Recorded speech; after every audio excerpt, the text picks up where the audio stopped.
1996 году был очевиден личный кризис Ельцина как лидера, как президента. Был очевиден в какой-то мере и кризис политической системы. Борис Николаевич категорически не хотел идти на выборы. Мне помнится наш разговор 1 августа 1995 года. Я убеждал его, чтобы он готовился к выборам. Он сказал: я не пойду на выборы. Я очень устал. Я забыл, что такое семья. Я хочу побыть с ними. Его здоровье было не очень хорошим, он был не в лучшей форме, и он понимал, какая-то сумасшедшая работа, безумная ответственность еще на 4 года.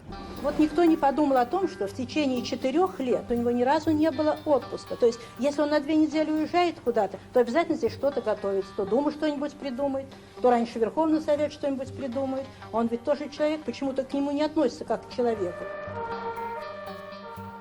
В 1995 году у Ельцина случился первый сильнейший инфаркт. Как такой человек можно избирать?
происходит?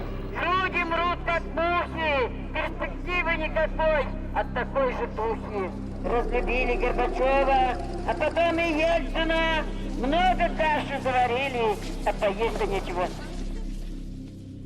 Рейтинг Бориса Николаевича начала реформ конца 91 года был очень высоким. Ну, особенно после путча и после победы над коммунистами он взлетел просто до небес. И, собственно, Борис Николаевич, начиная реформы, на самом деле, конечно же, глубоко понимал, что придется этим расплачиваться. Свой рейтинг придется отдавать. Важно не просто его разбазарить, а обменять на абсолютно необходимые меры и решения. В тот момент времени рейтинг Ельцина, в общем, находился на грани статистической ошибки. То есть, насколько я помню, был 4%. Это было производно много факторов, но я выделю, собственно, два из них. Это экономическая составляющая, потому что уровень падения жизни людей после 1991 года был чудовищным. Сегодня наша страна разделена, народ нищает, богатство страны разворовывается. Второй фактор – это была, конечно, война в Чечне. Журналистское сообщество было на стороне тех, кто сопротивлялся в Чечне, а не на стороне федеральных сил. Это тоже било по рейтингу Ельцина. У нас структура власти ныне абсолютно недееспособна. Президентская команда никому не подконтрольная, правительство почти неподотчетное и Дума, которая не может проследить выполнение за своими законами. Такая структура власти обречена. Мне кажется, папа с радостью бы оставил этот пост и не выбирался бы еще раз, если бы была хоть одна кандидатура, которая могла противостоять лидеру коммунистов Зюганову. В том виде, как есть президентство, оно разрушило страну и породило беспредел. Мы это изменим. И когда говорили о вероятности победы Зюганова, не верить в такую вероятность – это было бы ошибкой, поскольку недооценивать противников в политической борьбе – это удел несерьезных политиков. У меня были хорошие шансы, потому что мы объехали всю страну.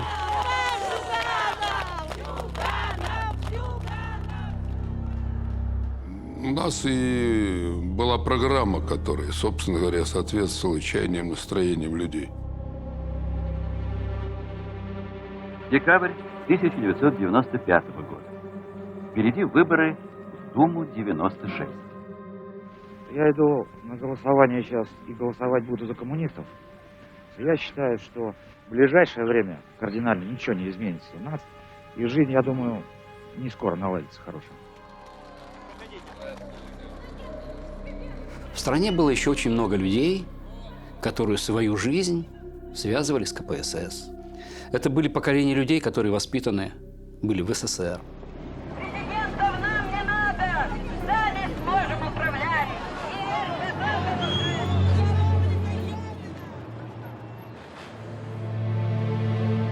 Выборы в Думу – абсолютно важнейший экзамен для президентской власти.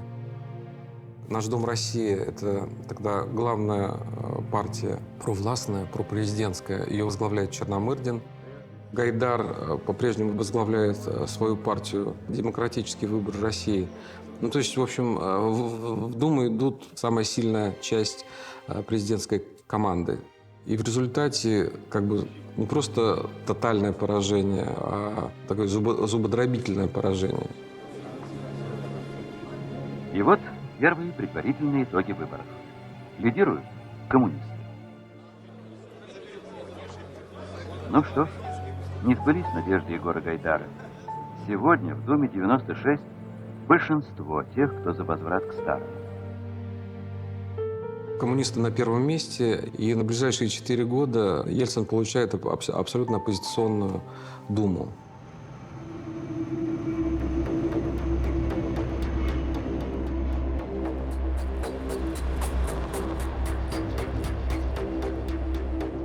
В январе 1996 года был Давосский форум. Туда приехал Геннадий Андреевич Зюганов.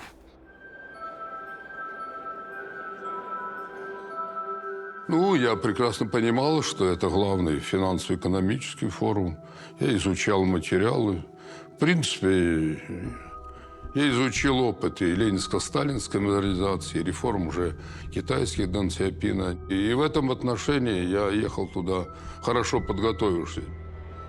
Он уже считал, видимо, себя почти президентом страны. И, соответственно, ему нужно было какое-то международное реноме свое, если не исправить, ну, хотя бы так чуть-чуть подретушировать. Этим он и занимался в Давосе. И надо отдать ему должное, занимался очень успешно. Но это были действительно смотрины. То есть люди приходили посмотреть фактически на будущего лидера России. Мир был готов согласиться, что Зюганов становится лидером России. И это, в принципе, было в тренде, потому что в этот момент в очень большом количестве стран Восточной Европы происходил откат обратно в левую сторону. Люди задавали вопросы, подходили, слушали. Потом прошли целый ряд встреч и бесед, в том числе и званых обедов. Они увидели вполне меняемую команду с хорошей головой, с реальным опытом и желанием мирно, демократично решить эти проблемы. Он был там звездой просто экрана. Вокруг него собирались все, значит, не только представители прессы, но и крупнейший бизнес, который уже в то время что-то в России начинал делать. И Геннадий Андреевич так вальяжно, как он умеет, рассказывал о том, что нужна многоукладная экономика, что разные формы собственности должны мирно поддерживать друг друга и так далее, и так далее. И всю вот эту вот тошнотворную смесь, ну, просто невозможно было слушать, потому что это было просто диаметрально противоположно тому, что он говорил в стране. Мы признаем многоукладность экономики, мы признаем политический плюрализм, мы отказались от атеизма, мы готовы к открытости и диалогу. Ну вот я дня 2 его послушал, а потом попросил подготовить мне выдержки из его наиболее ударных выступлений и речей. Собрал их вместе и организовал пресс-конференцию в Давосе про 2 лица товарища Зюганова. Вчера Геннадий Андреевич сказал вам о многоукладной экономике и взаимодействии со всеми странами мира, в том числе Соединенными Штатами Америки. А вот месяц назад он же сказал, что американский доллар разрушает нашу российскую экономику хуже, чем фашистские танки. Вот что он сказал здесь, вот что он говорит здесь. Вот что он сказал там, вот что он сказал здесь. Вот что там, вот что здесь. И просто вывалив эту гору, ну, честно говоря, так удалось взорвать ситуацию. И Геннадий Андреевич хорошо получил по мозгам. К этому моменту главным был вопрос, пойдет ли Борис Николаевич на новые выборы или не пойдет.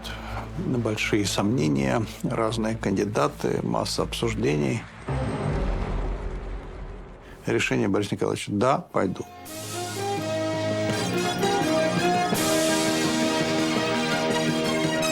Сегодня четверг, 15 февраля. Сенсация дня. Президент Борис Ельцин твердо заявил о своем намерении баллотироваться на пост президента.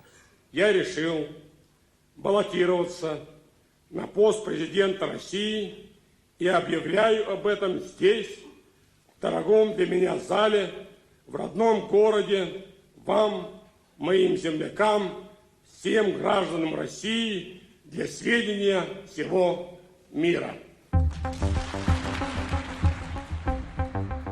Был создан избирательный штаб, который возглавил Олег Сосковец. Но как-то он работать начал ни шатка, ни валка. И Валентин Юмашев предложил, чтобы Татьяна вошла в этот избирательный штаб, и Таня стала ездить туда как на работу. Я считаю, что включение ее в работу было абсолютно жизненно необходимо, потому что возникла постоянная связь между нашим кандидатом и теми людьми, которые вырабатывают предложения для президента. Она не была ни профессиональным политиком, ни политологом, но она сумела привнести едва ли не самое главное, чего не хватало – здравый смысл. Происходило все очень формально, то есть собрались чиновники, такие скучные, ничего не понимающие в выборах. То есть, понятно, что чиновники действовали абсолютно своими чиновничьими методами, да, бюрократическими такими. Отчитывался, скажем, министр путей сообщения Фадеев и докладывал: уважаемый Олег Николаевич, в МПС 1 150 000 работников с членами семей. Это 3 350 000. Все 3 350 000, как один человек, поддерживают Бориса Николаевича. Мы гарантируем 100% голосование на выборах. Спасибо, садитесь. А теперь вы, министр энергетики, доложите.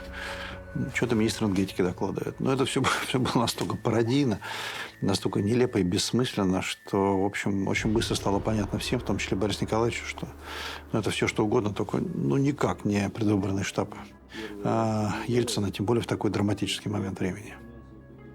Требовалась новая струя, новый взгляд на избирательную кампанию, новые технологии. Мы с Илюшиным собрали небольшую группу экспертов, которые в этом что-то смыслят. И, в общем, накатали Ельцину письмо, что вообще с этим безобразием надо завязывать, иначе это крах. Илюшин все это отнес. Плюс практически синхронно, чуть-чуть позже, Чубайс, уполномоченный бизнесменами, приходит к нему с тем же. Российский бизнес в это время был очень глубоко расколот. Несколько сложных группировок, но самая большая, самая тяжелая, самая кровавая, почти кровавая война – это война между Березовским и Гусинским. С Березовским у нас был конфликт. Был Давос, когда мне раздался звонок. Мне позвонил Березовский, сказал: давай встретимся, поговорим. Я решил: что нет? Что мне кусок отводится? Давай встретимся. Мы с ним встречаемся. И на меня появился огромный эмоциональный поток сознания о том, что вот коммунисты, вот то. Ты же понимаешь, что придут коммунисты, тебя тоже не будет. И тогда возникла идея пригласить Чубайса, потому что нужен был человек, который правильно умел все организовывать, а Чубайс обладал фантастической репутацией организатора. Мы обратились к Чубайсу с предложением стать руководителем предвыборного штаба Ельцина при нашей поддержке. Игра шла уже в открытый. Они там сидели после моего выступления. Срочно Чубайс собрал всю эту нашу местную олигархию, прикормленную Ельцином вороватую, и сказали: надо срочно принимать меры, или мы проиграем чистую выбор. Анатолий Борисович тогда сказал, что это же вам надо, это не мне надо. Поэтому платите. Насчет того, что мне не надо, я поспорил бы. Это Михаил Борисович у нас финансировал, как известно, Зюганова. А что бы коммунисты сделали со мной в случае победы в 1996 году, тут двух мнений быть не может. Давайте вспомним реальную ситуацию. Березовский и Гусинский на Давосском форуме решили объединиться и выступить за Бориса Николаевича Ельцина. Они это решили После этого они пригласили меня и попросили меня принять участие в кампании. А насчет денег все еще проще. Я в январе 96-го до Давоса на пресс-конференции прямо сказал, что дальше главное для меня – это выборы 96-го года. Я сделаю все для того, чтобы победить коммунистов в этих выборах. Тогда и были поставлены мной все точки над «и». С ним договорились на определенную сумму, и он, так сказать, вместе с нами мы пошли к Борису Николаевичу. Хотя была проблема, потому что Ельцин, несмотря на все мифы, не любил Чубайса.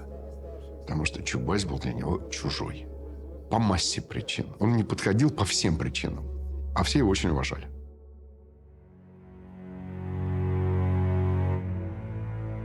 Пришли к Ельцину и поставили ультиматум. Собираем команду, поэтому там речь должна идти не о рейтингах, а должна идти о спецоперации, которая именовалась почему-то выбором президента Российской Федерации. Был обед. Очень красивый в Кремле обед. Ну, мы каждый как мог выразили свою поддержку, причем выражали ее все по-разному. Да? Вот, например, я очень хорошо помню, что Березовский на этой встрече сказал: Борис Николаевич, я хочу вам сказать, что нас сюда привел страх. И повторил еще раз: страх. Ну и дальше начал объяснять, что ему страшно за страну, за себя, за семью и за все. Чубайс начал говорить о том, что вот рейтинги низкие, то все, и надо все равно выборы, потому что это единственный легитимный способ. Когда мы показали реальные цифры, он долго нас ругал. И говорил: ну нет, это у вас какая-то тут ерунда, такого быть не может, это все неправда. Кто вам эти цифры назвал? Вот у меня цифры, на которых все прекрасно. Ельцин, вот я сейчас помню, я сидел напротив, он на него чуть развернулся и начал на него смотреть. Я посмотрел на Анатолия Борисовича и увидел, что он пошел красными пятнами. И начал понижать голос. Когда Анатолий Борисович начинает краснеть, это он нервничает. Это очень известная ситуация. Борис Николаевич красный сидел, а Анатолий Борисович тоже красный сидел. Мы, я думаю, сидели белые, я себя не видел. Я понял, что ситуация начала умирать. И тогда я встрял. И сказал: Борис Николаевич, короче, все, что вам говорят о вашей популярности и рейтингах, неправда. Он на меня развернулся, и была фантастическая реакция, когда он сказал: а откуда вы знаете, что мне говорят? Минут через 40 Ельцин сказал, что окей, рассказывайте, что вы предлагаете. Мы предлагали сделать выборы по-настоящему и выиграть их. Вот то, что мы предлагали. Была идея такой высокоинтеллектуальной избирательной кампании, в которой есть две параллельные структуры. Организационный штаб, грубо говоря, да, машинное отделение, а есть интеллектуальный штаб, аналитическая группа. Организационный штаб кампании возглавил Илюшин Виктор Васильевич, первый помощник президента, а аналитическую группу возглавил Чубайс. Чубайс появился в момент, когда 3 месяца назад он был уволен с позиции первого вице-премьера. Притом уволен достаточно обидно для Анатолия Борисовича, потому что Ельцин вдогонку ему сказал такие не очень приятные слова. Во всем виноват Чубайс. Что? Если бы не Чубайс этот, все у нас было бы хорошо.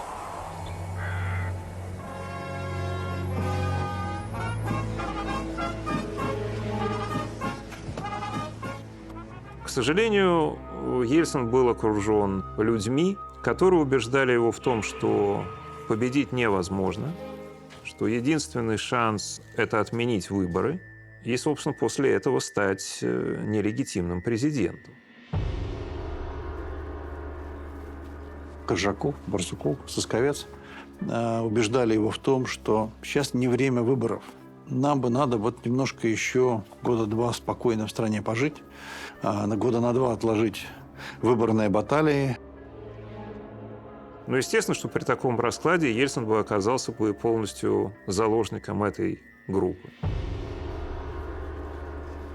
Я бы против выборов, потому что такую развалину выбирать было очень тяжко. Но тут же команда Березовского, Чубайса, там, и та же самая семейка, которая его довела до такого состояния, подняли вой о том, что Коржаков за отмену выборов. Ну, есть отмена выборов, а другое дело перенос выборов. Я предлагал выборы перенести на 2 года, потому что я знал, кого мы выбираем. Люди, с которыми он повседневно общался, понимали, что на выборах можно проиграть все, и подталкивали президента к тому, что проглотят в России, бери власть на себе. Я иногда сам слышал. Борис Николаевич, ну что вы все слушаете кого-то? Ну что вы рассусоливаете? Вы президент, вы царь, вы все можете. Вот вы все можете. Вы можете это убрать, это посадить. Какая тут демократия? Им не нужен был Ельцин, честно победивший на выборах. Им нужен был Ельцин, отменивший выборы, с неизбежностью опираясь на штыки, называя вещи своими именами. А они, собственно, эти штыки и держат. Мы с Ельциным жили в одном подъезде, он надо мной. Я его команду наизусть знаю. Коржаков сидел там на лавочке с Сашей, мы каждый день обменивались впечатлениями. Где что и кас. В этом отношении для меня не было секрета. Они испугались. Рейтинг никудышний, а состояние здоровья Ельцина никакое. И они каждый пекся о своей заднице и своем месте. О стране из них никто никогда не думал и не собирался думать. Их беспокоило только одно. Усидят ли они и в этой кормушке, и будут ли они дальше насиловать страну. Это произошло на фоне конфликта с Верховным Советом, который отменил Беловежские соглашения и, по сути, ввел страну в антиконституционное поле. Подавляющим большинством голосов Нижняя Палата приняла еще одно постановление, признающее, что соглашение о создании СНГ, подписанное Ельциным и Бурбулисом, не имеет юридической силы в части, относящейся к ликвидации СССР. Я бы хотел, чтобы было принято постановление, в котором был поставлен вопрос о привлечении к ответственности лиц, причастных к подготовке проекта Беловежских соглашений. Они являются депутатами нынешнего парламента. Бурбулис, где он? Нет в зале, уже боится, уже ушел, он знал, что я уже сюда пришел с наручниками. Вот, кто ждет его, Бурбулиса. Вот мы решили денонсировать Беловежское соглашение, потому что все понимали, что это было преступление. Ну и внесли это предложение и проголосовали. Это решение, к чему оно приводило? К тому, что России больше не существует. Существует некий какой-то Советский Союз, к которому совершенно не собираются присоединяться оставшиеся 14 республик. Вы Советский Союз восстановили.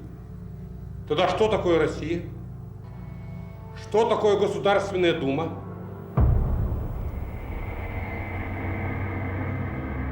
Я вечером пришел, экран был красный от злости. Вся эта свора, которая вместе с Ельциным продавала, предавала и разворола страну, она просто из себя вылазит. Я понял, что это просто так не пройдет.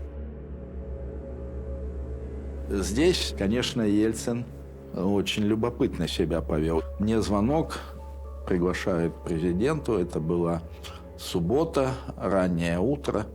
Значит, я приехал, захожу. Он мне говорит: Юрий Ильич, я вот принял решение разогнать Государственную Думу. Как вы к этому относитесь? Я понял, что в лоб и говорить о том, что это не конституционно, он и сам знает. Да? Я говорю, только сказал, говорю, Борис Николаевич, ну, прежде всего, ситуация в том состоит, что сможет ли эту ситуацию практически реализовать и не приведет ли она к гражданской войне. Вот. И попытался вот такого рода аргументы. Он говорит: не волнуйтесь, все будет в порядке, я вот сейчас с Куликовым встречусь и так далее. Я говорю: ну, Борис Николаевич, я должен посоветоваться со своими коллегами. Ну, смотрю, он уже не очень доволен. Говорит: ну, ладно, значит, все свободно. Я ушел. За мной пошел Куликов. 17 марта рано утром мне позвонил Коржаков и сказал: вас срочно вызывает Ельцин. Я прибыл в 10 часов. Зашел к Ельцину, он был очень озабочен, такой взвинченный. Говорит, мне нужно 2 года. 2 года мне нужно, надо разогнать Компартию, распустить Думу и потом проводить выборы. Нужно 2 года. Готовьтесь, будет указ президента. Мне звонит военный командир и говорит, мы в Думе с оружием, с приказом стрелять. И Ельцин, и это вся его комарилья уже подготовила 3 указа. Первый – разогнать Думу.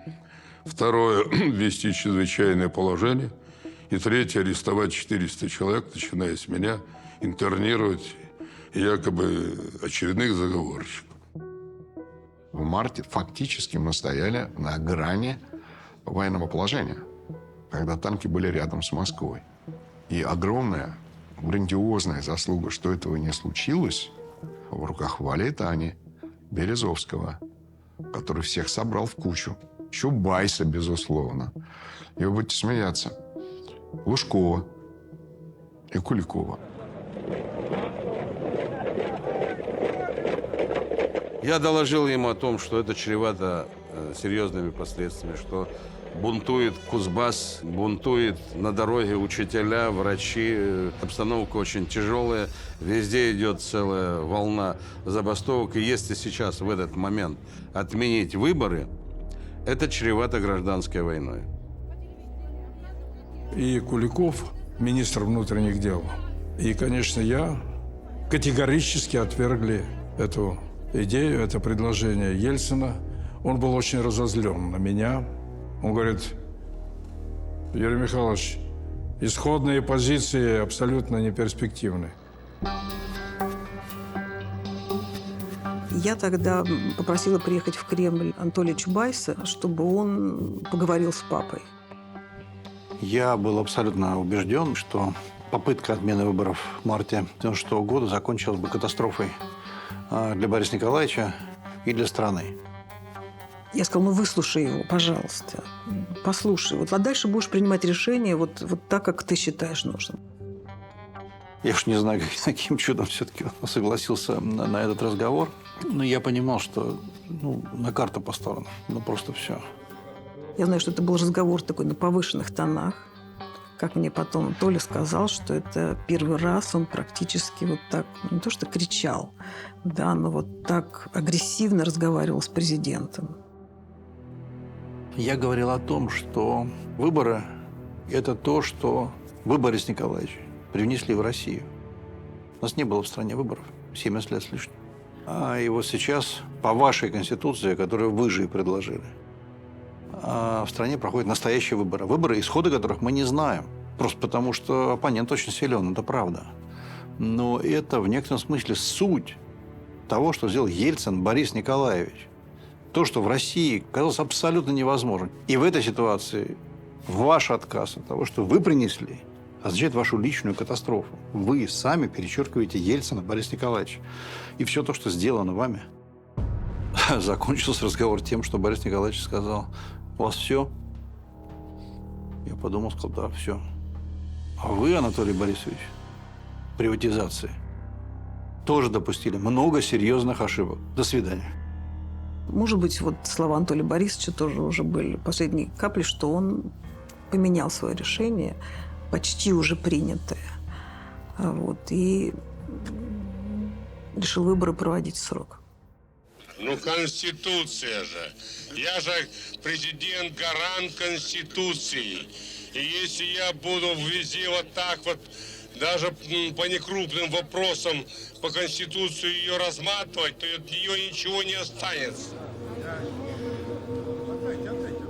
Уважаемые участники съезда Общероссийского движения общественной поддержки президента, 3 апреля Центральная избирательная комиссия зарегистрировала Бориса Николаевича Ельцина кандидатом в президенты Российской Федерации на 2-й срок. Для меня победа на выборах – это не победа над политическим противником, а условие успешно завершить главное дело жизни моей – возрождение новой демократической России. Мы победим, чтобы эти выборы не стали последними.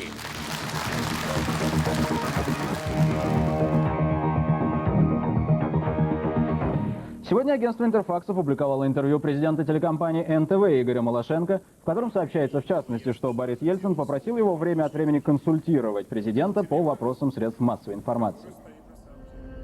Я, в общем, ни сном, ни духом не собирался присоединяться к кампании Бориса Ельцина.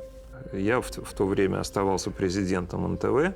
Но в один прекрасный день ко мне в кабинет приехали Татьяна Дьяченко, дочь президента, и Валентин Юмашев. Нужно позицию Ельцина доводить до людей. Это средства массовой информации, поэтому появился Игорь Малашенко.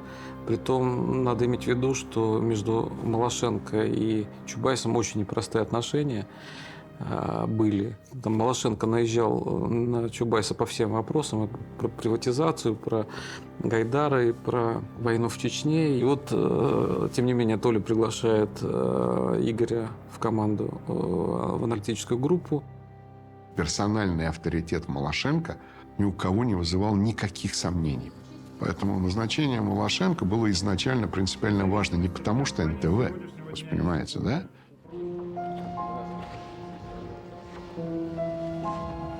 Первая встреча была очень короткой. Времени до выборов оставалось, конечно, катастрофически мало. Я очень коротко изложил Ельцину, что, мне кажется, нужным и необходимо сделать для того, чтобы победить на выборах. И Борис Николаевич сказал: да, мы будем это делать. Причем чувствовалось, что это не пустые слова, что он действительно хочет вести кампанию по-другому, что он может и должен выиграть выборы. Поначалу все было совсем в таком революционном режиме. Хватай вокзал, чемодан уходит. У нас была комната в президент-отеле, где мы регулярно собирались, где мы просиживали бесконечные часы, споря, дискутируя, выдвигая безумные идеи, их разрабатывая, потом отвергая, идя по какому-то пути, который казался заманчивым, а потом оказывался тупиком. Иногда приходил Березовский. Он прибегал, что-нибудь говорил, и сидел 5 минут, вскакивал и убегал. При этом он говорил: сейчас вернусь. И там 2-3 дня его не было. Все начиналось прежде всего с опросов общественного мнения, которые проводил Фонд общественного мнения во главе с Александром Аслоном.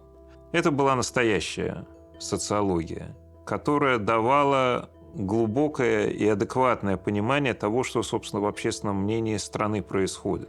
И где есть резервы для того, чтобы повышать электоральный рейтинг Ельцина.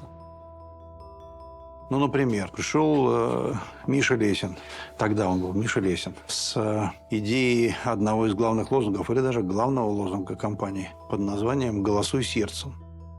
Что мне показалось, честно скажу, какой-то абсолютной бессмысленностью. Почему тут сердцем? Башкой надо думать, а не сердцем. Я просто был возмущен совершенно этим лозунгом. Но есть порядок. А порядок состоит в том, что тот же самый Аслон, Саша, получает задачу на фокус-группах оттестировать. А еще целый ряд процедур по анализу, после которых второй раз приходи. Приходит второй раз Лесин вместе с итогами процедур, которые показали, что лозунг очень позитивен, воспринимается очень хорошо и очень правильно. Воспринимается правильно, значит, все. Точка принята. Есть еще один момент интересный. Это в этом здании президент-отеля была комната, где сидели 2 американца. Уже когда создавался штаб Сысковца, они там наняли несколько американских специалистов. Предполагалось довольно серьезно их эксплуатировать. Когда этот штаб похоронили, возник вопрос, что с ними делать. Они нам не нужны. Мы, в общем-то, более-менее понимаем, что надо делать. Я об этом ничего не знал до тех пор, пока эти 2 американца не пришли ко мне в Фонд общественного мнения. А они заявили, что они работают на Ельцина, что у них есть огромный заказ, что они пришли, значит, готовы его оплачивать. Значит, я посоветовался с Татьяной Борисовной, сказал: да, я их знаю, значит, от них вреда нету. Пользы пока нет, но и вреда нету. Я с ними иногда советуюсь, разговариваю. Правильно, широкий круг должен быть разных собеседников. В общем, деньги получены.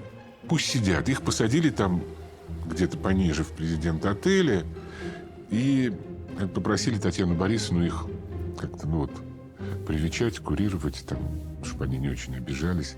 Они там какие-то бумажки иногда присылали. Но никто не мог представить себе, что они по окончании всей этой истории в августе 1996 года приедут к себе домой и объявят, что это они сделали.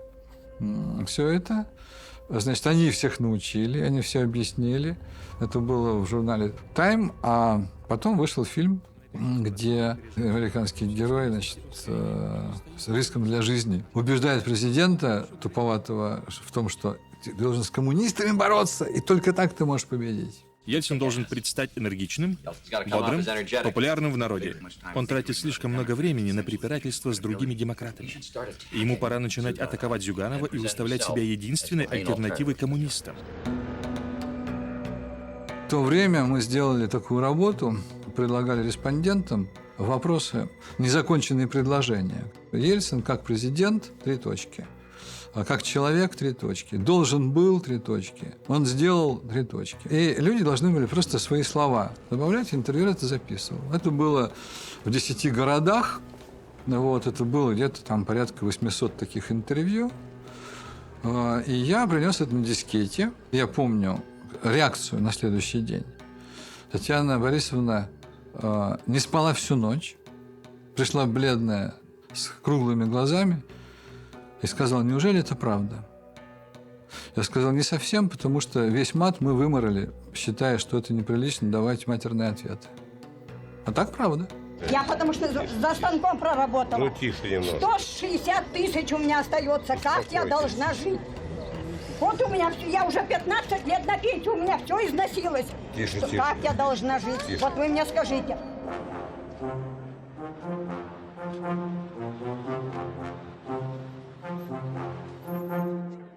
В образе Ельцина не осталось человеческого. И главное, что он абсолютно закрыт от обычных повседневных людей. И вот это надо было полностью сломать.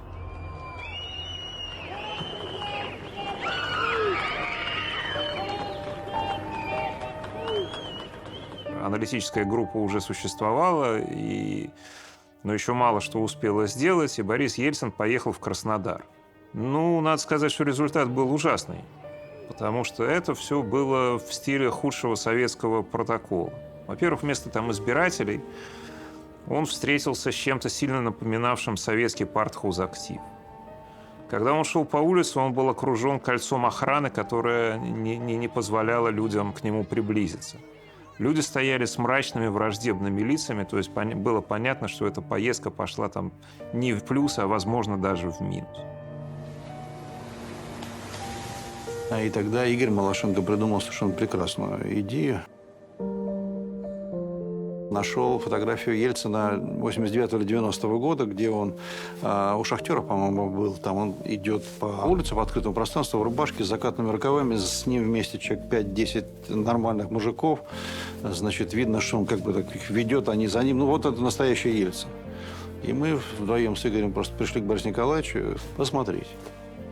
И это видно было для него такое. Мы попали в больное место совсем. Настолько выразительно это было видно на этих фотографиях. Контраст был абсолютно разительным. Когда он посмотрел на эти фотографии, он сразу понял проблему. И он сразу сказал, что будет по-другому. И с этого дня стало по-другому. Малашенко – это человек очень творческий в публичной сфере. Он понимал, как работает массовое сознание. Он лучше всех это понимал. И вот образ Ельцина, который существовал на этих выборах, в общем, значительная его часть была создана Игорем. Проголосуй или проиграешь. Отдай свой голос, не лентяй, не чистачок. А чё за это получу я? Ты не знаешь? Свободу, дурачок. 16 июня выборы президента России.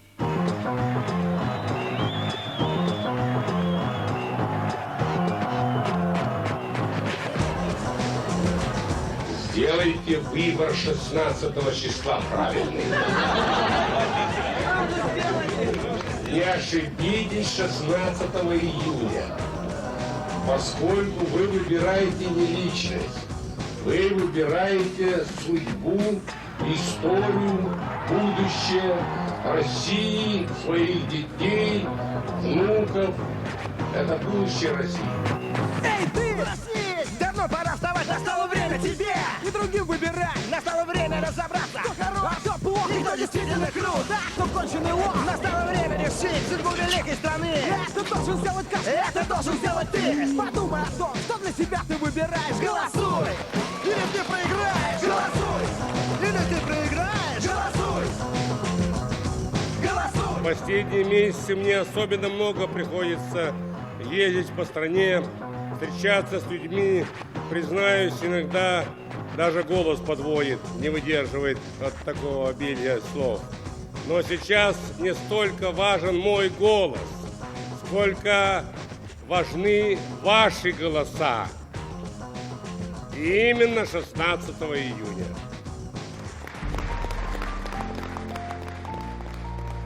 Он стал шутить. Вообще-то он человек-то веселый. Оказывается, это гораздо интереснее, по ходу дела, пошутить. Например, в Новосибирске у него было большое мероприятие, спускался в метро, там, значит, встречался, разговаривал с рабочими.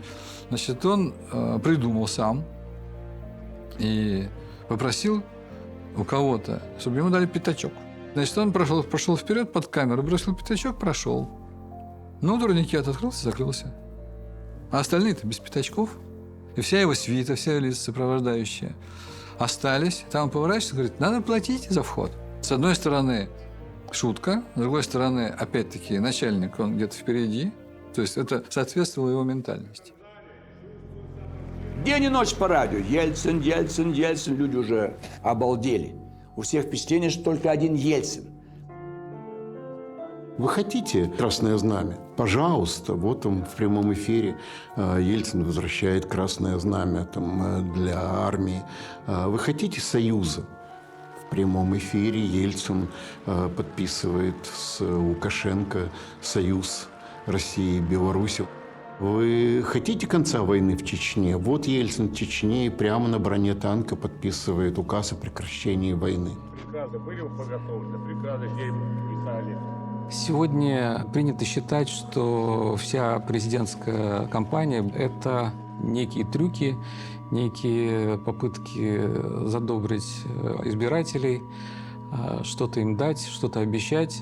Это часть правды, а реальная правда – это то, что правительство во главе с Виктором Степановичем Черномырдиным, вся исполнительная власть предпринимала совершенно сумасшедшие усилия для улучшения ситуации в стране.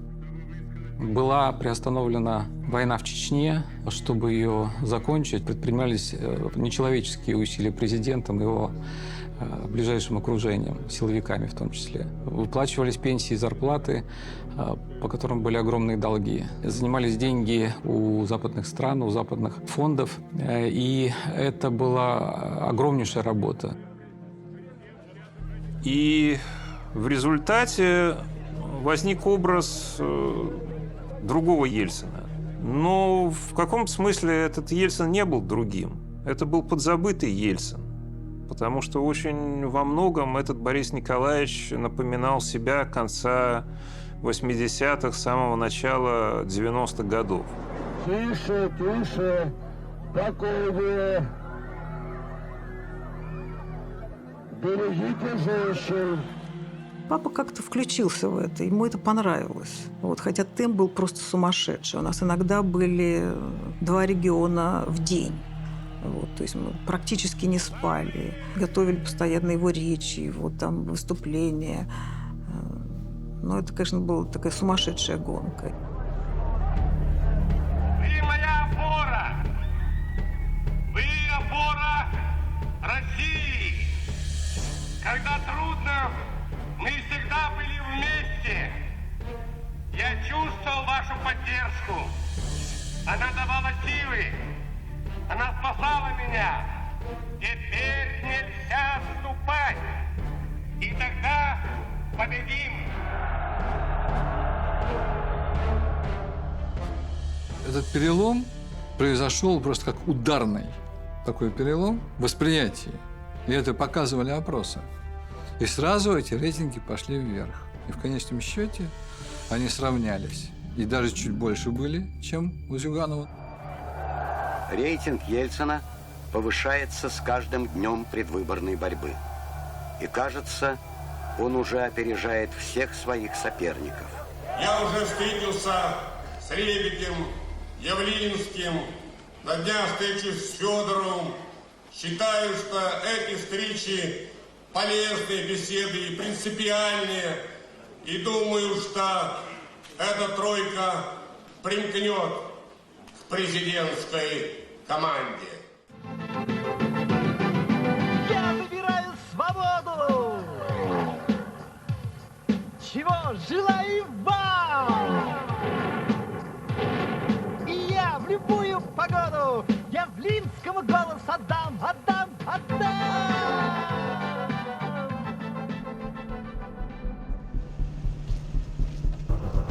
Ельцин давление на меня оказывал и довольно все с нарастающей жесткостью со мной разговаривал.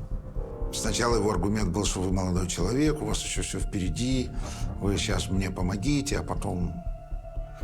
Ну и так далее. А я ему все время отвечал, что надо по-другому политику проводить. Вот давайте договоримся об этом. И однажды он говорит, вы пожалеете. Я говорю, что значит я пожалею? Что вы хотите сказать? И встал и пошел. Он говорит, вернитесь. Я вернулся. И тогда он меня попросил наклониться. И говорит, снимите свою кандидатуру. Я говорю, нет. Он говорит, и я бы не снял. До свидания. Вот и все. Ельцин был политик настоящий.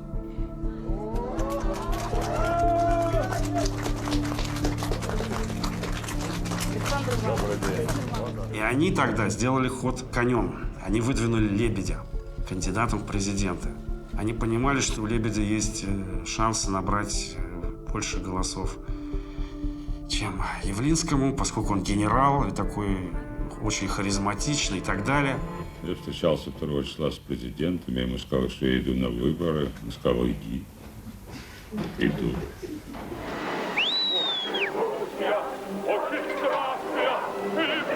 Хочешь такую квартиру? Хочу. Построим. Построить-то мы построим. А вот кто в стране порядок наведет? Есть такой человек, и ты его знаешь.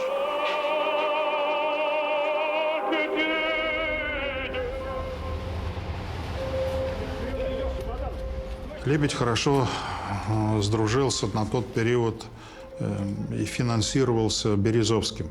Березовский, наверное, увидел, что Лебедь – это те кулаки, русские кулаки, которые нужны еврейскому капиталу, так мягко говоря.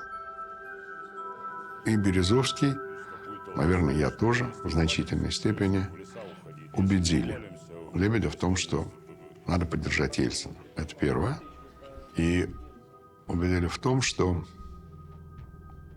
все, что происходит в Чечне, в перспективе, это очень сложный и большой вопрос. Это вопрос не тактический, а стратегический для истории России. И только он мог бы это попытаться решить и сделать. Тот, кто решит проблему Чечни, следующий президент России. Вот к тому моменту проблема Чечни стала главной проблемой политической повестки дня в Москве. В парламенте, в правительстве. Кто решит чеченскую проблему, тот следующий президент России. Если надо отвалить кому-то голову при этом, я ее отвалю, не дрогнувшей рукой. Вот этой. И не без таланта, очень интересный человек Лебедь Александр Иванович. И команда у него была толковая. Понимали, что если он замерит Чечню, то понятно, что следующий лидер там на 2 срока – это он, России. С Жириновским, между прочим, тоже было все решено. Пригласили на обед, стали расспрашивать, какая у меня программа и так далее, и так далее. Мы в клубе президентского пригласили, с ним хорошо беседуем, и он согласился на должность министра рыбной промышленности. Да, все, и снимать свою кандидатуру. Тогда элита новая еще не очень сформировавшиеся, они не хотели возвращения коммунистов. А кроме коммунистов я был наиболее реальной фигурой. Я когда Ельцин об этом сказал, вы что? Он же все рыбу разворует. Вы как, я говорю, Борис Николаевич, ну при чем здесь рыба-то? Вы через полгода снимите его, если разворует. Нет, ни к чертовой матери. Я помню, как уже незадолго до первого тура выборов Ельцин сказал, ну что, побеждаем в первом туре. Последние недели предвыборной кампании большинство социологов регистрируют неуклонный рост вашего рейтинга. Собственно, моя интуиция говорит о том, что с первого тура будет победа.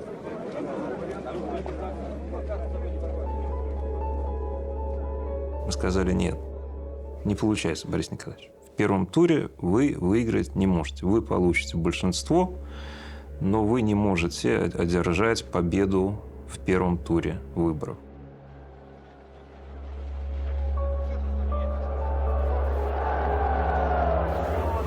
Обновление России, достижение благополучия всех россиян стали для меня смыслом всей жизни. Мы должны победить на июньских выборах, чтобы подтвердить правильность выбранного нами пути. И мы победим. Ура! Наступило 16 июня. День выборов президента России. Если не секрет, за кого вы голосовали? Я за Бориса Николаевича. А почему вы голосовали за него? Ну, мне так хочется. Спасибо. Вы за кого голосовали? За Зюганова. Зюганова. Почему вы голосовали за Геннадия Зюганова? Так мне захотелось, как за Зюганова.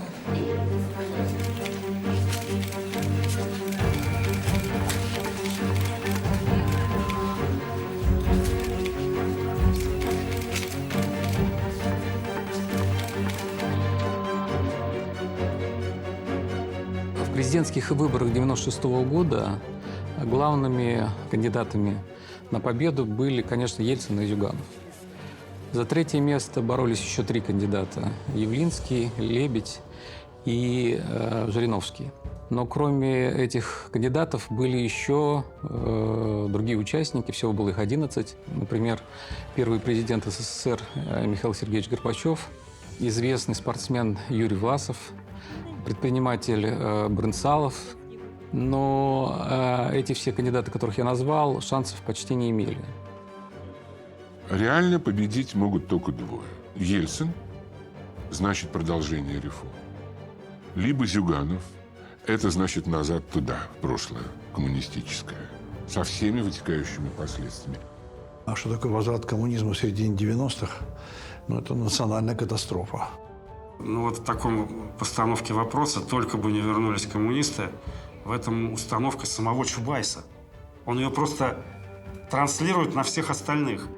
Однозначно совершенно, что коммунистический реванш 96 года – это был бы возврат к плановой экономике. И это, я думаю, привело бы к территориальному развалу и, возможно, в общем, к достаточно большой крови. Извиняюсь, это чистой воды болтовня. Никто не собирался ни с кем расправляться. Был бы Зюганов, что бы было, хорошо бы не было. Это было бы ГКЧП-2. Это кончилось бы, наверное, очень большой кровью. Я думаю, что была бы война. Внутренняя большая война. Даже если бы коммунисты пришли, они не могли бы оказаться не травоядными. Коммунисты были не монопольной силой в обществе. Насчет травоядности это можно гадать, но я бы поспорил. Поэтому, может быть, они были и травоядные, но в 93-м году еще они были вполне себе плотоядные. Все помнили вооруженных снайперов, баррикады на Садовом кольце, людей, захвативших СЭФ, людей, штурмовавших Останкино. Это все были люди, которые клялись в верности Советскому Союзу. Никто не хотел повторений. Я не верю в то, что Зюганов и его партия вешали бы на столбах, вернули бы ГУЛАГ. Возможно, даже если бы Зюганов победил, то для России было бы лучше, потому что был бы создан прецедент смены власти на выборах, на свободных, как это вот в Восточной Европе. И тогда, может быть, вот эта сама идея, что власть можно менять на выборах, она бы закрепилась, и, может быть, это помогло бы нам выстроить демократию. Но это совсем детский лепет. Это болтовня о том, что Зюганов бы 4 года поправлял, а потом бы его переизбрали. Зюганов провел бы 4 года и не переизбрали бы его. Это был просто другой исторический путь развития России. Это развилка не политическая, а историческая. Опять замаячила тень возврата этого кондового социализма, и нам ничего не оставалось, как поддержать Ельцина. Я сегодня снова, как 5 лет назад, говорю: Россия, Ельцин, свобода! Бизнес сам пришел к Ельцину. Пресса сама пришла к Ельцину. Мы никого не тащили, не шантажировали, не принуждали. Что значит бизнес сам пришел, потому что испугался коммунистов? Бизнес пришел, потому что ему стали деньги давать. Нефть, металлы. Как же он не придет, бизнес-то? Конечно, он придет. И скажет, что для него, конечно, самое главное, чтобы не пришли коммунисты при этом. Да, ну давайте быстрее, давайте, и мы коммунистов не пустим. Ну это же смешно. Это просто детский лепет на лужайке. Да нет, ребята. Частный бизнес за Ельцина, потому что Ельцин за рыночную экономику и за частный бизнес. Вот и все. Для олигархов это был вопрос жизни и смерти. Либо они сохраняют свои богатства, либо они теряют все. И, возможно, свободу, и даже жизнь. И для того, чтобы победить вот в этой игре, они принесли в жертву те нарождающиеся институты демократии, которые все-таки к тому моменту худо-бедно функционировали. Движение было не просто самостоятельное, а в каком-то смысле даже бизнесменами же и инициированное. Почему я этим заинтересовался вообще в принципе? Да? Потому что это для меня был выбор дальнейшего образа жизни, моего образа жизни. Многие люди сделали для себя такой выбор, что они в этот момент реально выбирают модель своей собственной жизни, а не просто выбирают между двумя кандидатами. Да вранье все. Все они понимали, но все равно они это делали за деньги. Им были заплачены бешеные деньги. Без денег они этого бы делать не стали. По собственной инициативе. Когда сегодня рассказывают о том, что олигархам были заплачены какие-то деньги за президентские выборы, это вообще полное непонимание, что происходило в тот момент на выборах 1996 года. Вот все, что мог бизнес в тот момент выжать из себя и дать в президентскую кампанию, они все это отдали. Поэтому все ресурсы, которые у них были, деньги, люди, телевидение, что было особенно важно, все это они жертвовали на президентскую кампанию, потому что для них победа Ельцина был вопрос просто выживания. Олигархи, конечно, в какой-то момент оказывали сильнейшее воздействие на телевидение, но в том объеме, в котором люди, которые делали это телевидение, им позволяли. Если бы олигархи попытались заставить делать что-то, что люди, работающие на телевидении, категорически не хотели, но никаких бы денег и сил не хватило. Поэтому позиция Бориса Николаевича здесь занималась подавляющим большинством абсолютно добровольно. И вовсе не за какие-то обещания и деньги, а просто это как личный выбор. Надо сказать, что когда сейчас пишут о том, что вот Ельцин выиграл, потому что он купил прессу, медиа, это полное вранье. Я был главным редактором «Московских новостей», и мы не получили за избирательную кампанию ни одной прописью, одной копейки. СМИ прекрасно понимали, что коммунизм и свобода слова – это вещи несовместимы. Чего бы там ни рассказывал Геннадий Андреевич. Они прекрасно понимали, что запрет на профессию для них – это просто вопрос месяцев в случае победы Зюганова. Это неправда. Наша команда таких поводов никому не давала. Кстати, журналисты прекрасно понимали, что с моей командой у них будет нормальная свобода слова. Нормальная. Мне Геннадий Андреевич Зюганов лично сказал за 2 недели до второго тура, что «Эхо» мы, конечно, закроем, придем, тебе, как парню хорошему, мы работу найдем. Я сказал, в ЦК КПСС, он сказал, да, в ЦК КПСС, ничего, поработаешь на нас, я тебе верну комсомольский значок, это шутка такая была, но «Эхо» твое мы закроем. Никому ничего не надо было объяснять. Я не думаю, что Добродеев или Киселев хотели обратно на гостелерадио. Люди защищали себя. Но никто не хотел обратно в концлагерь выпускать там стенную газету в концлагере под названием «Колючка». Но это же никому не надо. Я думаю, что здесь играла роль, с одной стороны, безусловно, убеждение, что так надо поступить, но, безусловно, и прагматические, конечно, моменты тоже были. Потому что НТВ получила после тех выборов вторую часть, собственно, той частоты, на которой до этого, до 96-го года, мы вещали только вечером. Да, мы получили оставшийся канал в связи с участием в выборах. Это правда. Лицензию на расширенный канал. Это правда. Мы, безусловно, показали первый раз власти, что медиа – это большой инструмент. Более важный, чем армия или полиция. Что медиа обладает властью. Борис Николаевич, я после футбола по первой программе вас видел сейчас. Скажу по секрету от женского пола, не знаю, как девки, а бабы заводят. Может, кто из кого-то, я Ельцина люблю. Вы пришлите свою повод, а я вам свою пришлю. Может, кто из кого-то.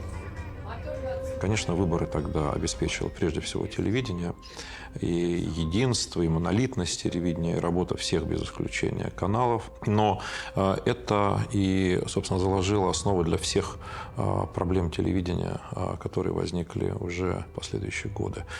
Потому что телевидение стало рассматриваться исключительно как очень надежный, сильный, крепкий, эффективный инструментарий, и где всегда можно договориться при решении тех или иных текущих задач. Бессмысленно отрицать, что пресса, которая все-таки состоит из граждан, оказалась в силу исторических причин в ситуации, когда надо было, вот каждый работник прессы должен был выбирать между гражданской позицией и строго понимаемой профессиональной. В этой ситуации подавляющее большинство журналистов выбрали гражданскую позицию, пытаясь при этом своим выбором нанести минимальный ущерб профессиональный. При этом важно понимать, что Зюганов имел много возможностей высказаться на телевидении. То, что я говорю, совсем не означает, что Зюганова там замалчивали, объявили на него какую-то информационную блокаду. Нет.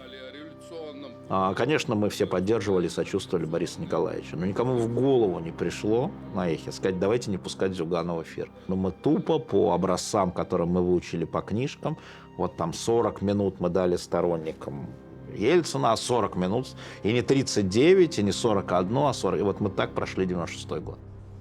Помимо того, что шли сюжеты в новостях, Зюганов еще ведь имел возможность высказываться в прямом эфире. Я подчеркиваю, в прямом эфире. Совершенно бесцензурно. Говорить все, что ему вздумается. Не надо думать, что это была игра в одни ворота. Это было совершенно не так. Он заявлял о том, что поможет деревне, и 15% национального богатства было выделено для села, а сегодня село вымирает, сегодня в селе нет керосина, многие уже едят отруби, а техника не поставляется, по сути дела, годами. Так что не выполнил ни одного своего обещания и всю предвыборную свою стратегию построил на страхе и лжи, где вас запугивают с утра до вечера. Вот придет какой-то страшный Зюганов своей командой. Выборы завершены, подсчет голосов продолжается. Жириновский не скрывает растерянности и досады. Его имя замыкает первую пятерку. Такого результата он явно не ожидал. Лидирует Ельцин. За ним с небольшим отрывом следует Зюганов. Неожиданность для многих – третье место генерала Лебедя. Я пришел четвертый, а Лебедь пришел третьим. Потому что Лебедя раскручивал Чубайс и Березовский. Явлинскому Гусинский дал 50 миллионов долларов. Чувствуете разницу? А Ельцину американцы привезли самолетами миллиарды. Ну, вообще бы пора съездить, доложить, почему провалил первый тур голосования. Сейчас, одну минуточку. Ведь столько денег ухлопали. Но это очередное вранье, потому что все деньги, которые удалось собрать правительству и, кстати говоря, самому Ельцину от лидеров западных стран, от международных валютных фондов, все эти деньги пошли на пенсии и зарплаты, все до копейки. Ну, конечно, бизнес давал деньги уже на президентскую кампанию. Да, это уже другие деньги, они тратились уже на другие программы, и они получались самыми разными способами. Понятно, что в любой избирательной кампании, тем более того времени, всегда финансирование идет как через банковские счета, так и другими способами. Точно так же у Зюганова Геннадия Андреевича было финансирование наличностью, а было финансирование счетами. Это у нас, что ли? Чепуха полная. Наша компания финансировала за счет энтузиазма и народа. У них там целыми машинами, самолетами возили. То, что там происходило, не было для своих никакой тайны. В общем, для чужих тоже. Мы знали, что у Зюганова есть такое финансирование. Он знал, что у нас оно есть. Это были такие правила игры по умолчанию. И в тот момент, когда, по сути, начался последний этап борьбы за победу на этих президентских выборах, совершенно неожиданно Ельцин получает удар в спину от самых ближайших своих соратников, силовиков, руководителя службы охраны президента Александра Коржакова и директора ФСБ Михаила Барсукова.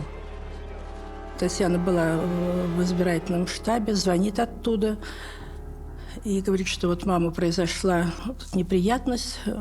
Коржаков и Барсуков задержали 2 человек, участвующих в избирательной кампании, с так называемой коробкой из-под ксерокса с деньгами.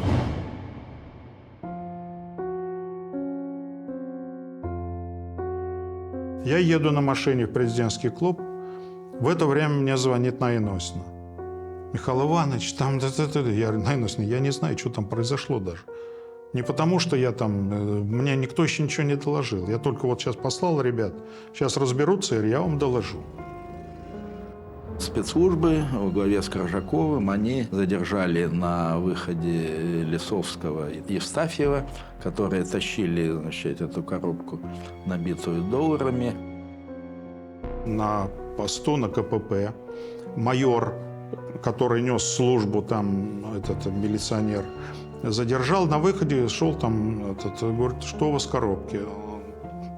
Открывает, там доллары. Он откуда, чего? А тот БМ, ни пропуска, ничего. После ареста начался допрос немедленный.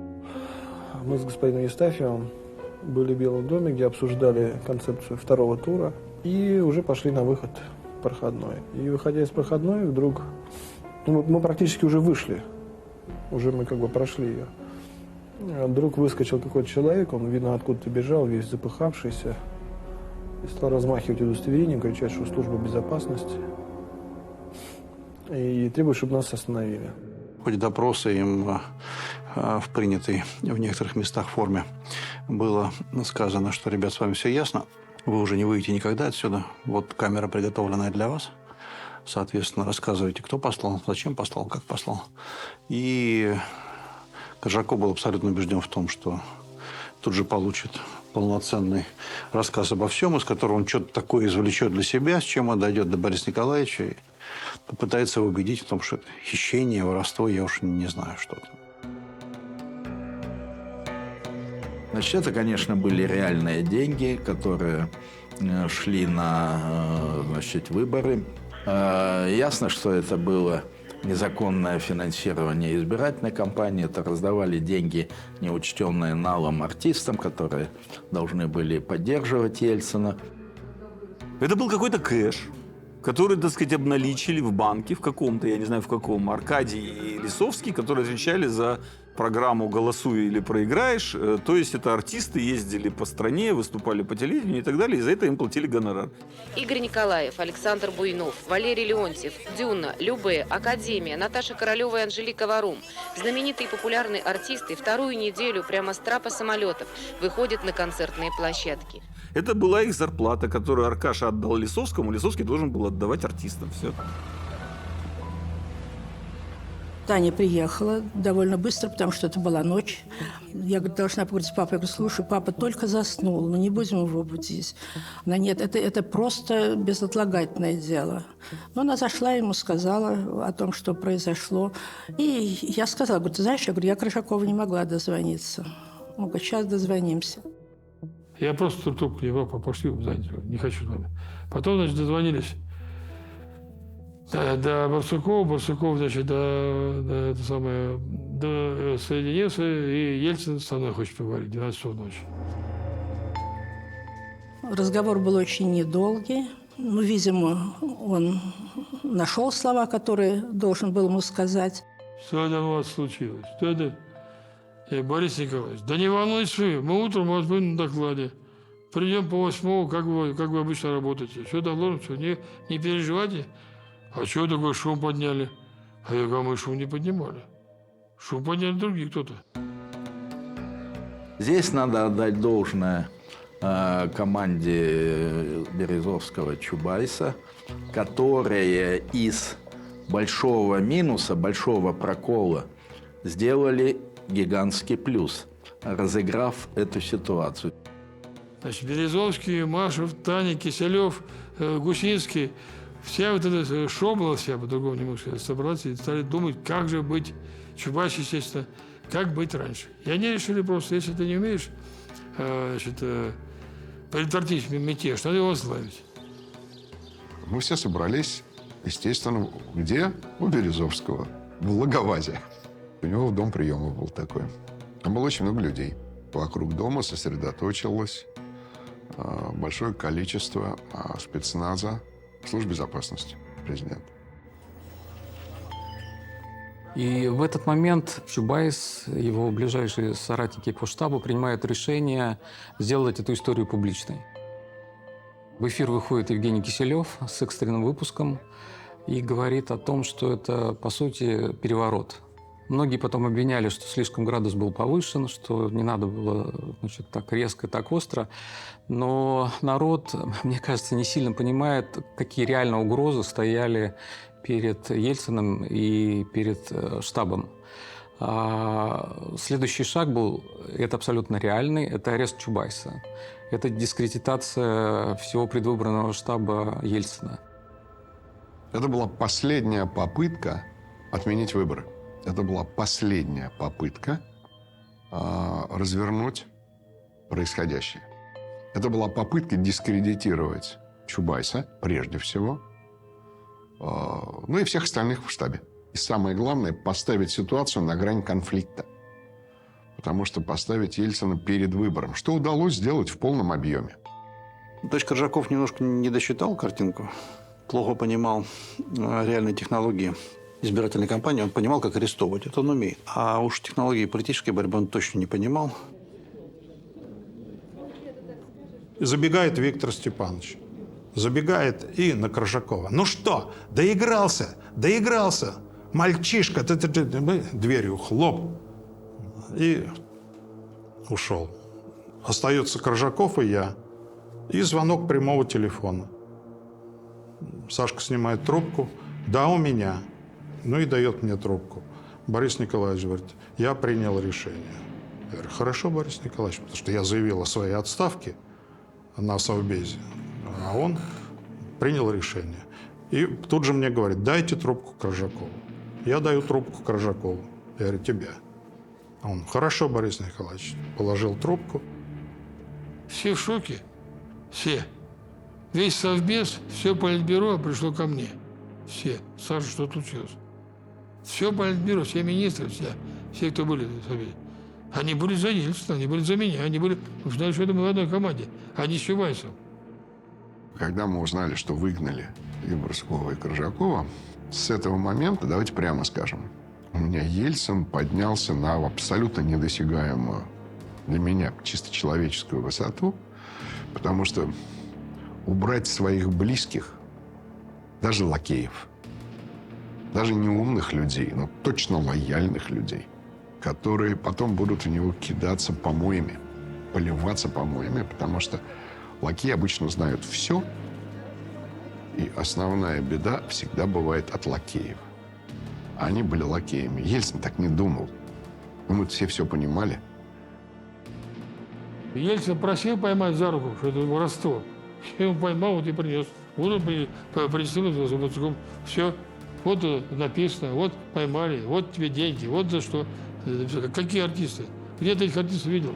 Давай, давай, Борис, давай, Борис, Борис, тебя дорога ввысь ведет не в первый раз. Поторопись, Борис, давай, Борис, на бис, исполни песню президентскую для нас. Тут важно помнить, что в самом начале работы аналитической группы Анатолий Чубайс попросил Бориса Николаевича Ельцина, чтобы именно Коржаков, который ненавидел Чубайса, ненавидел его приход в предвыборную кампанию, чтобы именно Коржаков был аудитором, надзирателем над всеми финансами, которые проводил Чубайс. И таким образом вся работа аналитической группы перед Коржаковым, перед ФСО, она была абсолютно прозрачна. Ну и поскольку в какой-то момент Коржаков почувствовал, что он проигрывает будущее, что именно Чубайса сделают главным отцом победы, он решил устроить провокацию. Ему это было сделать очень легко, потому что он знал, где какой рубль, какой доллар находится, в каком месте. Это предательство руководителя спецслужб собственного президента. Это проявило картинку, в которой, в общем, мы работали с самого начала. Мы работали в картинке, когда у нас по ту сторону баррикад Зюганов Геннадий Андреевич с половиной губернаторов, а по эту сторону баррикад наши собственные спецслужбы, которые работают против нас и работают фактически за Зюганова. Вот так закончилась коробка с церксом. Хозяина не нашли. И после этого Чубайс собирает, мы забили последний гвоздь, крышку гроба. Наши статьи показали, что это они победили. Они отношения не имели к этим выборам. И опять, в этой ситуации самую главную роль сыграл, конечно, Чубайс. То, что сделал Чубайс, у меня с ним плохие отношения сейчас. То есть нет отношений, на самом деле. Он меня не любит. Я ему, наверное, тем самым отвечаю. Но Чубайс, он просто супер. Мне бы хотелось сказать о том, что само по себе это событие является завершающей стадией достаточно длительной и тяжелой борьбы между той частью ельцинской администрации, которая работала на победу Ельцина в демократических выборах, и той частью ельцинской администрации, которая предпочитала выход на силовые решения. Вообще, заслуга в том, что Россия сохранилась, то, что Ельцин победил, в этом есть огромная заслуга Чубайса. И поэтому 3 миллиона ему заплатили, или 5, честно говоря, какая разница? Давайте скажем по-другому. Я бы считал, что Чубайс, хотя он был во всем виноват, но Чубайс очень значимая и очень большая вообще фигура в истории до 2000 года. Началась подготовка ко второму туру выборов. Здесь у Ельцина остался уже один соперник, противник, Зюганов. Поэтому во многом то, что делалось между двумя турами, естественно, было направлено на то, чтобы ослабить политические позиции Зюганова. Народ нищает, богатство страны разворовывается. Надо остановить произвол, остановить вымирание России. Это мы поручаем сделать нашему избраннику Геннадию Андреевичу Зюганову. Зюганова президенты! Второй тур, он, естественно, складывается в варианте кто кого. Там был главный акцент сделан на такую антикоммунистическую пропаганду. То есть что будет, если победят коммунисты? Никто в России в 1917 году не думал, что будут казнить семьями и уничтожать целые народы.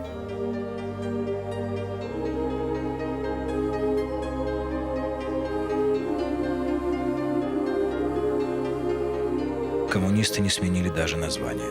Они не будут менять и методы. Еще не поздно предотвратить гражданскую войну и голод.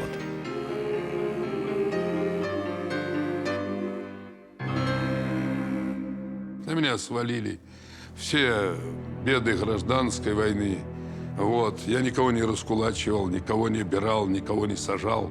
Но было так построено, что, оказывается, во всех этих грехах, которые были в прошлом веке, виноват я. Ну, тут ничего нового нет.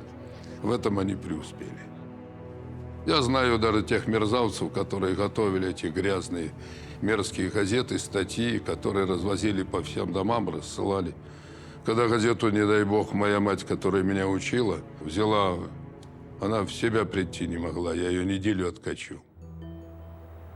Конечно, ко второму туру мы шли в абсолютном напряжении. И именно поэтому никакого расслабления, никакого режима, да, проскочим ни на секунду. У нас все было расписано по часам, по минутам. Называя вещи своими именами, мы, конечно, Бориса Николаевича загоняли. Он ездил по всей стране, он выступал, причем на большом эмоциональном подъеме, накале. Он же был к тому времени очень нездоров. У него были, я потом узнал, очень большие проблемы с сердцем. И вот этот вот танец на сцене, в котором потом много смеялись, что вот Борис Николаевич, пожилой мужик, там крутится, вертится с девчонками, с мальчишками, там руками размахивает, смешно, так власть любит.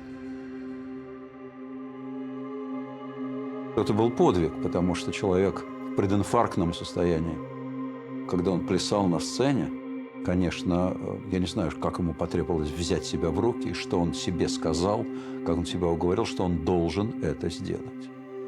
Не потому, что он так хватался за власть, а потому, что он понял, что если власть перейдет вот к тем людям, то это будет крах всему, что он сделал.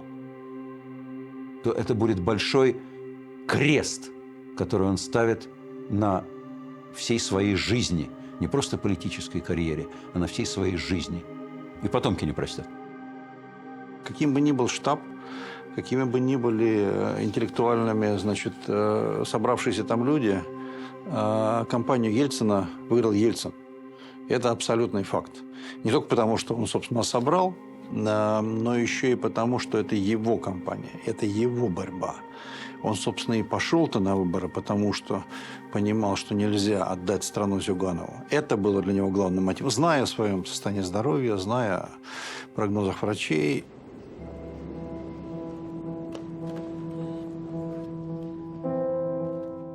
Конечно, мы зачастую даже не знали, что у него сердце болит, потому что, как потом оказалось, что были у него и инфаркты, и он просто на ногах это все переносил. Он старался никому не говорить. Это один из самых драматических моментов в и без того драматическом предвыборном периоде. Это инфаркт Бориса Николаевича. И это произошло между первым и вторым туром, когда все еще было совершенно неочевидно, непонятно и неясно. Какова реакция была в избирательном штабе после того, как к нам пришло известие о том, что Борис Николаевич не сможет принять активное участие? Я вам скажу, не скрывая, это был шок. И тот, кто хотя бы когда-то занимался проведением избирательных кампаний, может понять, что такое победить при отсутствии кандидата перед населением. Ему врачи просто обязали хотя бы несколько дней провести в постели, то есть чтобы он побыл дома и в постели. А дальше выборы, то есть нужно идти на избирательный участок. То есть мы говорим, ну ничего, принесут урну сюда и проголосуешь здесь. Ты же нормальный человек, ты можешь заболеть. Нет, этого я не могу сделать. Домой с урной ни в коем случае. Ну, тогда приняли решение голосовать в Барвихе. Там избирательный участок был, это не санаторий Барвиха. Это недалеко. Человек после инфарктного состояния должен был проголосовать и сделать это так, чтобы никто не заподозрил, что состояние это было послеинфарктное. Но вот тут никакой режиссуры, ничего ты не добьешься, это только вот вопрос самого человека. Может так сам себя заставить это сделать или не может. Ну, во-первых, я для прессы полугодовой план выполнен на 120% по связи с прессой. Вот. Ну, а так, еще раз уже, самый последний раз, перед тем, как голосовать всем россиянам, сказать, что придите все проголосуйте. Абсолютно все. Не забудьте о своем долге. Придите и проголосуйте в обязательном порядке. Перед вторым туром было предельно ясно, что выигрывает Ельцин. По-любому. Второй тур, голоса всех голосующих фокусируются на двух персонах. Кто был в пятерке лидеров в первом туре? Значит, Ельцин, Зюганов, Лебедь, Жириновский, Явлинский. Три оставшихся персоны, Лебедь, Жириновский и Явлинский, собрали в сумме 27% голосов. И не надо было быть большого ума политологом, чтобы понять, что во втором туре их голоса в основном пойдут все-таки в пользу Ельцина, потому что все трое тогда были отчетливыми антикоммунистами. Большую роль сыграл переход Лебедя на сторону Ельцина во втором туре, когда Лебедь призвал голосовать за Ельцина. Я, Александр Лебедь, обращаюсь к своим избирателям. Я признаю право коммунистической идеи на существование. Она красивая идея равенства, братства, счастья. Нам, уже было сказано, стоило больших жертв, лишения и страданий. Вот пусть реализовывают день в другом месте. Мы будем просто жить. Свой выбор я сделал его окончательно. Были договоренности определенные, условия, на которых он это шел. И вместо 7%, которые у меня были в прогнозе, он набрал 14%. И эти 14% привели к тому, что после первого тура договоренности сохранились, только бонус увеличился. И он стал секретарем Совета Безопасности.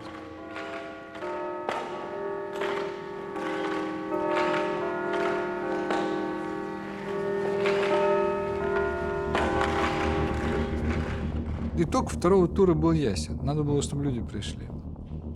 Региональные элиты, в том числе в электоральных султанатах, это прекрасно понимали. И поэтому во втором туре, осознав, что поставили не на ту лошадь в первом, кинулись исправлять ситуацию, когда этого уже было не надо, потому что Ельцин побеждал и так.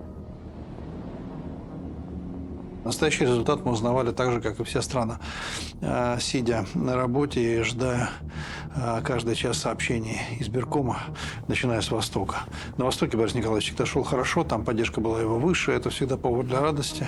Потом начинались трудные регионы после того, как перевалили Урал. Так что тут до самого последнего мгновения никакого расслабления не было и быть не могло. Утром 4 июля страна проснулась с прежним новым президентом. Народ сделал свой выбор. Коммунисты посрамлены. Ельцин победил Зюганова с внушительным отрывом в 10 с лишним миллионов голосов. Я горжусь Россией, горжусь вами, россиянами. Вчера вы отстояли свое право на выбор. Теперь его никто не отнимет. Это ваша заслуга. Это ваша победа. Мне кажется, что Ельцин в первую очередь победил, потому что Геннадий Андреевич Зюганов внутренне, может быть, если не боялся выиграть и не хотел выиграть, но, по крайней мере, точно совершенно был не готов к этому выигрышу. То есть он не готов был поставить все на эту игру. И он не поставил все. Я прихожу в Думу, у нас столовая такая есть, виповская, для руководителей фракции. Там 2-3 столика, официантка обслуживает. Я подхожу в 10 утра, поздравляю, Геннадий Андреевич, вы победили. А потом узнаю, что он в 5 утра уже поздравил Ельцина. Что это такое? Хоть потерпи, когда объявят результаты. Эту версию бросил Жириновский в 99 году, спустя 3 года. Но это полная чепуха. По югу я выиграл. Миллионники города, их 15, северные, сырьевые районы, 2 столицы я не выиграл. Страна развалилась пополам. Можно было организовать войну севера и юга и потерять страну окончательно. Я просто хочу разобраться в итогах тех, которые были реальны. Вот сейчас я посмотрел, передали из Дагестана. Мы там имели 60% голосов. Говорят, мы сейчас проиграли. Я хочу разобраться, как это могло случиться за 10 дней. А остальные комментарии после того, как будут результаты реальные. Речь шла не столько о выборах, речь шла только о совершенно такой отчаянной программе фальсификации этих выборов. Объем фальсификаций, потенциальный объем фальсификации прямо пропорционален объему власти. Ты не можешь фальсифицировать против власти. Власть может фальсифицировать против оппонентов. Так вот, напомню, что, собственно говоря, к лету 96 года примерно половина регионов в стране возглавлялась коммунистами. И эти коммунисты полноценно поддерживали Зюганова Геннадия Андреевича всеми способами, всеми ресурсами, которые у них есть. И в этой картинке, ну, иди попробуй, соверши манипуляции или, значит, пересчитай голоса в регионе, который возглавляет губернатор, являющийся одновременно первым секретарем областного комитета партии. Это абсолютно невозможно. Он сделает все, наоборот, в свою сторону. Да, фальсификат был в пользу Ельцина. В первом туре он был в пользу Зюганова. Об этом все забывают сказать. Поэтому ответ парадоксален. Фальсификации были, а выборы были довольно честные. Я считаю, абсолютно нечестно. Они не могли быть честными в ту пору, потому что честные выборы мы бы давно выиграли. Химически честными – это как-то сомнительно на самом деле. Но все-таки разрыв был большой. Это не был разрыв в 1 миллион голосов. Я думаю, что в итоге математически все равно бы Ельцин победил.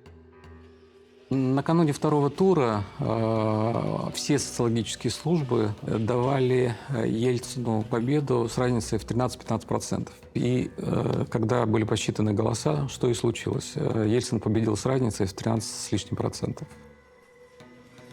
Так что, ребята, насчет искажения в ходе выборов 96 года умойтесь своим враньем сами.